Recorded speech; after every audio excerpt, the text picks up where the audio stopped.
Ruske snage počele su danas napad na dva ključna grada u istočnom regionu Donjecka i nastavile sa raketnim udarima na druge ukrajinske gradove, uključujući i Nikopolj koji se nalazi blizu najveće nuklearne elektrane u Evropi, potvrdili su ukrajinski vojni i lokalni zvaničnici. Gradovi Bahmut i Avdijevka smatraju se ključnim ciljevima ruske ofanzive na istoku Ukrajine, a analitičari potvrđuju da ruske snage moraju da zauzmu Bahmut ukoliko žele da napreduju dalje prema regionalnim čvorištima, Slavjansku i Kramatorsku, prenosi AP.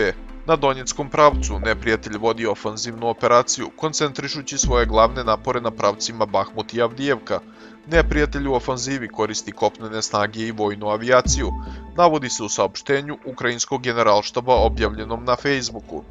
U ruskim artiljerijskim napadima u Donjecku u posljednja 24 sata je poginulo 5, a ranjeno 14 civila, objavio je danas na Telegramu guverner Donjecka Pavlo Kirilenko, rekavši da su dve osobe izgubile život u Poprosnom, a po jedna u Avdijevki, Soledaru i Prvomajsku.